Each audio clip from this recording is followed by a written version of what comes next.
Welcome back to Virginia This Morning, live here on CBS 6. Every summer, we hear about the dangers of summer learning lost. Recently, Jessica spoke with an expert on how your children and grandchildren can avoid this phenomenon. It's certainly a topic of conversation that we started pretty early, well before summer even began. The summer slide. We're joined today by Pam Roggeman, and she's an expert on avoiding this summer slide, Dean of College of Education with the University of Phoenix. Pam, it's great to see you. Oh, thank you so much for having me.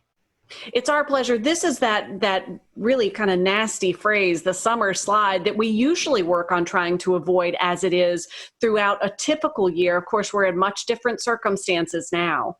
Right. And so as we know, it took some school districts a little bit longer to get into their virtual or their distance learning space, and, with varying levels of success. So in some cases, depending on when school starts, our kids really will have been without teacher-led formal instruction for close to 6 months.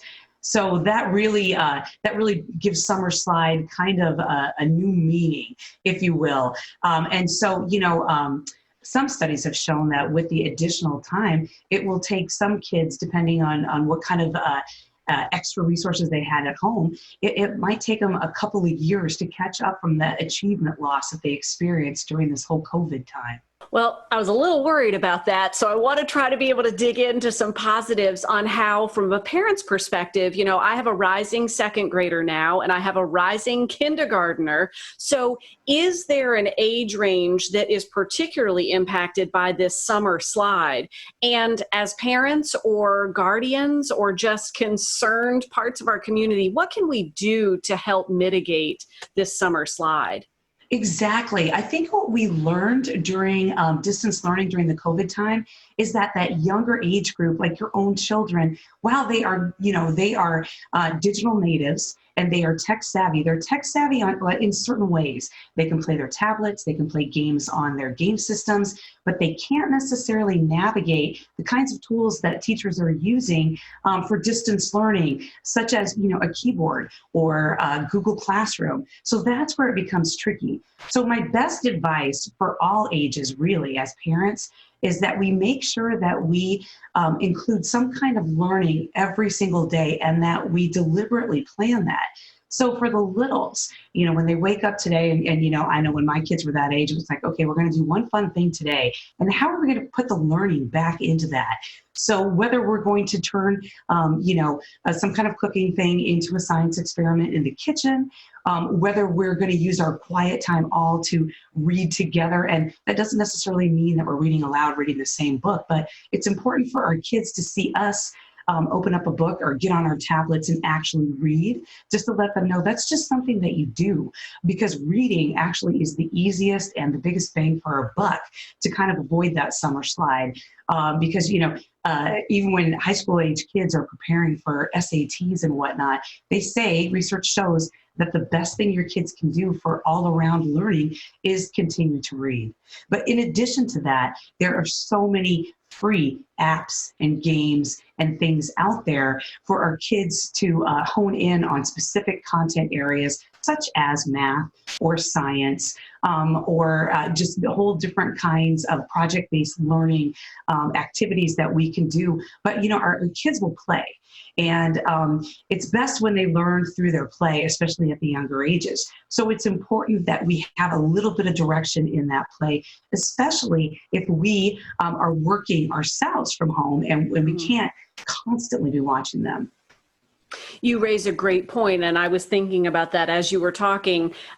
Taking on this role as educator, as a parent, honestly has been overwhelming. There are experts who do this. We appreciate our teachers more now than ever before, and we appreciated them before. So this is a skill that we're learning too. Is it the time to dive in and start tackling new topics, or really what I'm hearing from you is reading every day and making the time every day can have a huge impact? And on that, I just want to share a free opportunity, if you will, that the University of Phoenix is partnering with an organization called Blackboard. And what we've created is a virtual teaching alliance. And starting on Friday, we're actually offering a series of, again, free webinars that are geared towards teachers and also building leaders. But I also think it's a great idea for parents to drop in. And we're going to be talking about how do you virtually learn? How do you transfer those same great teaching principles that your kids experience in the classroom into the virtual space? So some of the topics that we're going to be talking about is how do you maintain student relationships? How do you address equity issues? How do we, just support our kids and what the learning is going to look like differently? And I think it's really important. I know it's been a big challenge for teachers as well as parents. And I'll tell you, the parents that I know have really just given teachers a lot of patience and a lot of grace, because teachers were going through a huge learning curve, just this whole space, because many of them had to shift the way that they lean on their strengths and figure out a different way to do that. And in most cases, teachers and districts had to shift in a week. So anyway, if anybody is interested in, again, this free opportunity, it's just something that we would like to offer the K-12 space. You can do so just by visiting www.blackboard.com/virtual teaching academy, or you can go to phoenix.edu and search virtual teaching academy. But back to what we parents can do.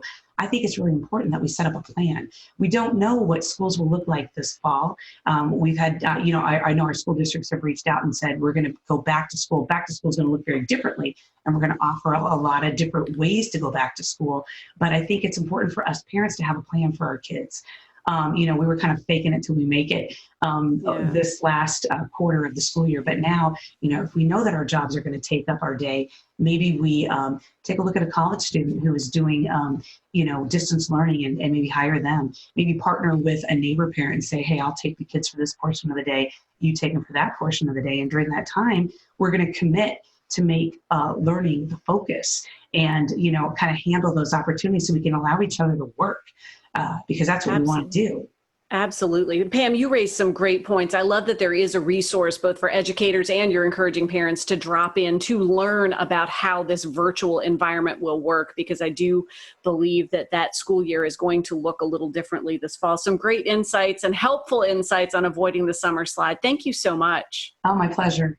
Appreciate it. And we'll be sure to include a direct link to Blackboard, as Pam mentioned, so that you can learn more about